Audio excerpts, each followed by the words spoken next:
శ్రీమాత్రే నమ. జై గురు దత్తాత్రేయ. ఈ వీడియోలో మనం మే 17వ తారీఖున మీనరాశిలో సంచరిస్తున్న శని భగవానుడు రేవతి నక్షత్రం మీదకి మారడం జరిగింది. అంటే రేవతి నక్షత్రం అన్నది శని భగవానుని యొక్క జన్మ నక్షత్రం. తన జన్మ నక్షత్రం మీదకి శని భగవానుడు ప్రయాణిస్తూ ఇంచుమించుగా ఇంకా రేవతి తర్వాత ఇంకా మనకి మేషరాశిలోకి శని భగవానుడు వెళ్ళడం జరుగుతుంది. 2వ తారీఖు జూన్ నెల 2027వ సంవత్సరం దాకా కూడా మరి శని భగవానుడు రేవతి నక్షత్రం మీద సంచరిస్తూ అదే నక్షత్రం మీద వక్రగమనం పొంది మళ్ళా కొద్ది రోజులు ఉత్తరాభాద్ర నక్షత్రం మీదకి వచ్చి మళ్ళా రేవతికి వచ్చి ఇంక డైరెక్ట్గా జూన్ 2వ తారీఖున మేషరాశిలోకి ప్రవేశించడం జరుగుతుంది. సో ఏదైనా రేవతి నక్షత్రం అన్నది బుధుని ఆధిపత్యంలో ఉన్నటువంటి నక్షత్రం. శని భగవానుడికి బుధుడు మిత్రగ్రహం అవటం వల్ల మరి ఆ మిత్రుడి నక్షత్రం మీద ప్రవేశించినటువంటి శని భగవానుడు ఏ ఏ రాశుల వారికి ఎటువంటి ప్రభావాన్ని చూపడం జరుగుతుంది అన్న విషయాన్ని మనం ఈ వీడియోలో పరిశీలించడం జరుగుతుంది. వృషభ రాశి వారికి శని భగవానుడు రేవతి నక్షత్రంపై సంచారం ఈ రాశి వారికి ఎలాగా ఉంటుంది అని పరిశీలించినప్పుడు ఏదైనా వృషభ రాశి వారికి శని ఈ సంవత్సరం అంతా కూడా అంటే ఇంచుమించుగా మీకు జూన్ 2వ తారీఖు వరకు అంటే జూన్ నెల 2వ తారీఖు అంటే 2027 జూన్ 2 వరకు మీకు శని భగవానుడు 11వ స్థానంలో సంచరిస్తూ ఉంటాడు. దాని తర్వాత మీకు 12వ స్థానంలోకి వచ్చినప్పుడు అప్పుడు మీకు ఏలినాటి శని అన్నది స్టార్ట్ అవుతుంది. అప్పటిదాకా 11వ స్థానంలో ఉండడం వల్ల మీకు ఏదైతే శని భగవానుడు ఇవ్వాలనుకున్నాడో మీ ప్రయత్నం బట్టి అవి ఇవ్వటం జరుగుతుంది. మరి రేవతి నక్షత్రం మీద సంచరిస్తున్నాడు. అది మీకు మిత్ర నక్షత్రం, శుక్రుడి యొక్క రాశి వృషభ రాశి. బుధుడు మీకు ధన పంచమాధిపతి. ఆ నక్షత్రాల మీద శని వృషభ రాశి వారికి యోగకారకుడు.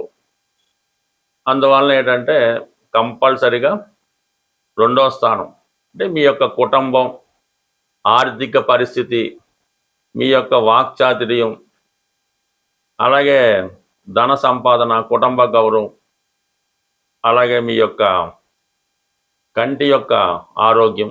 సో ఏదైనా 2వ స్థాన ఫలితాలు మీకు అనుకూలంగా రావడం జరుగుతుంది. అలాగే పంచమ స్థానం ఇది పూర్వపుణ్య స్థానం. ముఖ్యంగా మీ పిల్లల యొక్క అభివృద్ధి, మీకున్నటువంటి టాలెంటు, మీరు ఏదైతే ఇష్టంగా చేద్దాం అనుకుంటున్నారో ఆ విషయాలు, అలాగే వృత్తిపరమైనటువంటి చేంజెస్, ఇవన్నీ కూడా పంచమ స్థాన ఫలితాలు. ఈ రెండు కూడా మీకు అనుకూలంగా రావడం జరుగుతుంది. ప్రధానంగా మీ కుటుంబంలో ఎవరో ఒకరికి ధన సంపాదన పెరుగుతుంది, కొత్త ఉద్యోగ ప్రయత్నాలు ఫలిస్తాయి. అలాగే ఎవరైతే కుటుంబ సభ్యుల్లో లేజీగా ఇబ్బందికరంగా ఉంటారో వారు ఈ సమయంలో ఏదో ఒక వృత్తిలో ప్రవేశించి కుటుంబానికి సహకరించడం జరుగుతుంది. ప్రధానంగా మీరు పిల్లల విషయంలో ఏదైనా ఆందోళన పడుతుంటే వాళ్ళకి ఉద్యోగం రావట్లేదని, పెళ్ళి అవటం లేదని, విదేశంలో ఉన్నారు సరిగ్గా ఉద్యోగం చేయలేకపోతున్నారు, నడవడి కరెక్ట్గా లేదు, కాలేజీలో సీట్ లేదు అనుకున్నారు, ఇవన్నీ మీకు ఇప్పుడు అనుకూలంగా మారడం జరుగుతుంది. అంటే పిల్లల విషయంలో మీరు ఏదైతే ఆశిస్తున్నారో అవి జరుగుతాయి. వారి యొక్క ఉద్యోగ ప్రయత్నాలు ఫలిస్తాయి. చాలా క్రమశిక్షణతో మెలుగుతారు. చిన్న చిన్న బలహీనతలు ఉంటే వాటి నుంచి బయటపడడం జరుగుతుంది. వ్యక్తిగతంగా మీరు కూడా కొంతవరకు ఈజీ మనీ కోసం పడే తాపత్రయం తగ్గుతుంది. చిన్న చిన్న బలహీనతల నుంచి బయటపడి చాలా క్రమశిక్షణతో మెలగడం జరుగుతూ ఉంటుంది. ప్రధానంగా కుటుంబ సభ్యుల కన్నా ఈ తల్లి కొడుకుల మధ్య కానీ, తండ్రి కొడుకుల మధ్య కానీ, తల్లి కూతుళ్ళ మధ్య కానీ ఉన్న కుటుంబ విభేదాలు, పరస్పరం ఉన్నటువంటి అభిప్రాయ భేదాలు సమసిపోయి మీరంతా కూడా ఒక ఉత్తమ కుటుంబంగా ఉండే అవకాశం ఉంటుంది. ఇక దాని తర్వాత ఏంటంటే ప్రధానంగా అష్టమ స్థానం అయినటువంటి ధనుసు రాశిలోకి నవాంశలోకి రావడం జరుగుతుంది. సో కొన్ని అనుకోని సడన్ చేంజెస్ మీ యొక్క వృత్తి వ్యాపారాల్లో వచ్చే అవకాశం ఉంటుంది. అది మీరు ప్రయత్నం బట్టి, మీ ఆలోచన బట్టి ఏదో విధంగా బెటర్ చేంజెస్ చేయడం జరుగుతూ ఉంటుంది. అంటే కుటుంబ వ్యవస్థలో కానీ, వ్యాపార వ్యవస్థలో కానీ మార్పు రావడం జరుగుతుంటుంది. ఈ మార్పు ఎక్కువగా మీరు ఫైనాన్స్ రంగం కానీ, సినిమా రంగం కానీ, సాఫ్ట్వేర్ రంగంలో ఉన్న వాళ్ళకి సడన్గా కొన్ని చేంజెస్ వచ్చి కొంత డెవలప్మెంట్ కూడా అనుకోకుండా రావడం జరుగుతూ ఉంటుంది. ఇక ప్రధానంగా ఈ వక్రగమనం జూలై 27 అంటే 2026 జూలై 27 నుంచి 2026 డిసెంబర్ 11 మధ్యలో శని భగవానుడు వక్రగమనం పొందబోతున్నాడు. ఈ వక్రగమనం పొందడం వల్ల 11లో ఉన్నటువంటి శని భగవానుడు దశమ స్థాన ఫలితాలు ఇవ్వబోతున్నాడు. అంటే గతంలో మీరు ఏదైనా ఒక ఉద్యోగం, పదవి కోసం ప్రయత్నం చేసి ఉంటే ఆ పదవి, ఆ ఉద్యోగం లాంటిది ఇప్పుడు రావడం జరిగే అవకాశం ఉంది.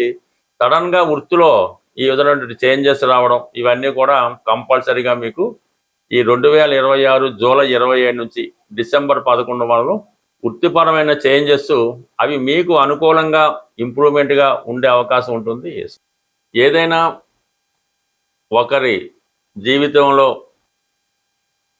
వ్యాపారమా, ఉద్యోగమా, అతను ఏ విధంగా ధనాన్ని సంపాదిస్తాడు అన్నది శని భగవానుని యొక్క స్థితి బట్టి ఆధారపడి ఉంటుంది. కర్మకారకుడు కాబట్టి మన కర్మని నిర్దేశించడం జరుగుతుంది. అలాగే ఆయుష్కారకుడుగా ఈ భూమి మీద జాతకుడు ఎంతవరకు ఈ శరీరంతో ఉండడం జరుగుతుంది అన్నది కూడా శని భగవానుడు నిర్ణయించడం జరుగుతుంది. అలాగే వివాహ సంబంధించిన విషయంలో వివాహం ఎంత అన్యోన్యంగా ఉంటుంది, ఏ విధంగా ఎన్ని సంవత్సరాల పాటు వారి వైవాహిక జీవితం సాగుతుంది అన్నది కూడా ఈ శని భగవానుని బట్టే రావడం జరుగుతుంది. ఏదైనా అతని అలవాట్లు, ఆలోచనలు, అతని యొక్క ధర్మ కార్యక్రమాలు, చెడు కార్యక్రమాలు, వ్యసనాలు ఏదైనా శని భగవానుని బట్టి ఆధారపడి ఉంటుంది. జాతకుడిని అత్యంత హీనస్థితిలో చాలా విధంగా ఇబ్బందులు పెట్టడానికి, అంటే ఇంచుమించుగా మీకు అందరికీ తెలిసే ఉంటుంది, నలమహారాజు మహాచక్రవర్తి కూడా ఈవెన్ కట్టుకోవడానికి సరైన బట్ట లేకుండా ఇబ్బంది పడడం జరుగుతుంది. సో అలాగే వైభవాన్ని ఇస్తే ఎంత గొప్ప స్థాయికి తీసుకెళ్తాడో అది ఎవరు ఊహించలేనిది. సో ఈ విధంగా ఈ శని భగవానుడు రేవతి నక్షత్రం మీద ప్రయాణించిన సందర్భంలో ప్రధానంగా ఉన్నటువంటి ఏ ఏ రాశుల వారికి ఏ విధంగా ఉంటుందో తెలుసుకుంటూ మరి ఈ పరిహారం, అంటే బుధుడు విద్యాకారకుడు, వ్యాపారకారకుడు, అందువలన వ్యాపారపరంగా కొద్దిగా ఆర్థిక మాంద్యం ఏర్పడడం కానీ, ప్రజల దగ్గర ధనం రొటేషన్ తగ్గడం కానీ, వ్యాపారాలు సజావుగా సాగకపోవడం, విద్యా సంస్థలు అంత సక్సెస్ఫుల్గా నడకపోవడం, విద్యార్థులు కూడా విద్య మీద పెద్ద శ్రద్ధ పెట్టకపోవడం, ఇవన్నీ కూడా అంటే బుధుని యొక్క కారకత్వాలన్నీ కూడా కొద్దిగా ఇబ్బంది పడుతూ ఉంటాయి. అంటే వాటిని లైన్లో పెట్టే, దారిలో పెట్టే ప్రయత్నం శని భగవానుడు చేస్తాడు కాబట్టి. బట్ ఏదైనా వ్యాపారస్తులకు మాత్రం ఇది కొంతవరకు గడ్డు కాలం అనే చెప్పచ్చు. ప్రజల దగ్గర రొటేషన్ తగ్గుతూ ఉంటుంది, సేవింగ్స్ తగ్గుతూ ఉంటాయి, అలాగే వాళ్ళ దగ్గర కొనుగోలు శక్తి తగ్గుతూ ఉంటుంది. ఇవన్నీ కూడా ఏ రాశి వారికి ఏ ప్రభావం ఉంటుంది అన్నది, అంటే దీంతో పాటుగా వారి జన్మ పుట్టినప్పుడు ఉన్నటువంటి జన్మ చక్రం బట్టి, జాతక చక్రం బట్టి, జరుగుతున్న దశలను బట్టి, అప్పుడున్న గ్రహస్థితి బట్టి ఆధారపడడం జరుగుతుంది. బట్ ఏదైనా ఈ ప్రభావం ఏ రాశుల వారికి ఏ విధంగా ఉంటుంది అన్నది డీటెయిల్గా తెలుసుకుంటూ చివరిలో ఏ రాశికి ఏ పరిహారం చేసుకుంటే బాగుంటుంది కూడా మనం తెలుసుకొని శని భగవానుడి యొక్క అనుగ్రహానికి పాత్రులొద్దామని ఆశిస్తూ, ఏదైనా శని భగవానుడు గోచార రీత్యా కానీ దశారీత్యా కానీ ఇబ్బంది పడుతున్నప్పుడు చాలామంది ఈ పరిహారాలు అన్నవి చేయించడం జరుగుతూ ఉంటుంది. అందులో ప్రధానంగా శని భగవానుడికి తైలాభిషేకం, శని భగవానుడికి జపం చేయించడం, ఇవి నడుస్తూ ఉంటాయి. అయితే ఏదైనా శని భగవానుడి యొక్క పరిహారం చేద్దాం అనుకున్న వాళ్ళు ముందు వాళ్ళలో ఉన్నటువంటి బలహీనతల్ని తొలగించుకోవలసి ఉంటుంది. అప్పుడు మాత్రమే మీరు చేసే పరిహారం అన్నది మీకు రావడం జరుగుతుంది. ఏదో ఒక వ్యసనంతో మీరు బలహీనుడై ఉంటారు. అది స్మోకింగ్ అవ్వచ్చు, పాన్ అవ్వచ్చు, మందు అవ్వచ్చు, లేదంటే ఒక స్త్రీ మీద వ్యామోహం అవ్వచ్చు, లంచాలు తీసుకోవచ్చు, ఇతరులను ఇబ్బంది పెట్టవచ్చు. అవి ముందుగా మీరు విడిచిపెట్టినప్పుడు మాత్రమే ఈ పరిహారాలు మీకు వర్కౌట్ అవ్వడం జరుగుతుంటుంది. చాలా క్రమశిక్షణతో సూర్యోదయానికి ముందే లేచి, అలాగే కొన్ని నిమిషాల పాటు కొంత ఒక అరగంట 15 నిమిషాల్లో వ్యాయామం చేసి, అలాగే సమయానికి అన్ని రకాల కాలకృత్యాలు తీర్చుకొని దైవారాధన చేసుకుని సూర్య నమస్కారం చేసుకొని, పెద్దవాళ్ళు ఎవరైనా ఉంటే మీ కుటుంబంలో మీ ఇంట్లో పెద్దవాళ్ళు ఎవరైనా ఉంటే వాళ్ళకి ఏదైనా ఒకసారి వాళ్ళని పలకరించి వాళ్ళకి ఏదైనా బిస్కెట్లు ఏం కావాలంటే అవి మందులు అవసరం ఉంది తెచ్చి పెట్టడం, వాళ్ళకి ఏదైనా ఆహారం టిఫిన్ కావాల్సి ఉంది పెట్టడం, ఈ విధంగా మీరు చేయడం వల్ల ప్రధానంగా ఈ మధ్యకాలంలో ఈ పని తొందరలో అదే అవ్వచ్చు, మీ ఇంట్లో వృద్ధులైన వాళ్ళు హెల్త్ ప్రాబ్లంతో మంచాన ఉన్నవాళ్ళు ఎవరైనా ఉంటే మీరు ఉదయం పూట ఒక కాఫీ అవ్వచ్చు, ఒక టిఫిన్ అవ్వచ్చు, వారికి పెట్టకుండా మీ చిన్నపిల్లలు కానీ యజమాని కానీ ఎవరైతే యాక్టివ్గా ఉంటారో వాళ్ళు తినడం అన్నది చేయకూడదు. ముందుగా మీరు ఈ రెమెడీ పరిశీలించండి. మీ ఇంట్లో ఎవరైతే వృద్ధులు బలహీనులు ఉన్నారో వాళ్ళకి ముందు ఆహారాన్ని పెట్టి తర్వాత మీరు స్వీకరించడం వల్ల డైరెక్ట్గా మీరు శని భగవానుడికి ఆహారం పెట్టినట్టు ఫలితం మీరు పొందడం జరుగుతుంది. అలాగే కేవలం నెలకు ఒకసారైనా ఏదైనా వృద్ధాశ్రమాన్ని, అంటే అనాథలు ఎవరైతే కుటుంబ సభ్యులతో నిరాధించారో వాళ్ళ అనాథలు, వాళ్ళకి వెళ్ళి వాళ్ళకి అవసరమైనటువంటి ఆహారం కానీ పళ్ళు కానీ మాత్రలు కానీ మందులు కానీ కేవలం పరామర్శించడం ద్వారా కూడా కేవలం శని భగవానుడు ఈ విధంగానే అనుగ్రహిస్తాడు తప్ప మీరు లక్షలు వేలు ఖర్చు పెట్టి ఏదో జపాలు చేయించాం, హోమాలు చేయించాం, అది చేయించాం, ఇది చేయించాం అంటే జీరో ఉపయోగం. మీకు మీరుగా ఈ విధంగా మీ కుటుంబంలో వృద్ధుల్ని సేవించి వాళ్ళ యొక్క ఆశీర్వాదం పొందడం వల్ల, వారిని జాగ్రత్తగా చూడటం వల్ల కంప్లీట్గా మీ యొక్క శని మీకు అనుకూలించడం జరుగుతుంది.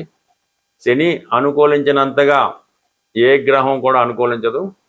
అందువలన శనిగ్రహ అనుగ్రహం ఉంటేనే మిగతా గ్రహాల అనుగ్రహం కూడా మీరు పొందడం జరుగుతుంది. మరి శని అనుగ్రహం పొందుతారని ఆశిస్తూ స్వస్తి.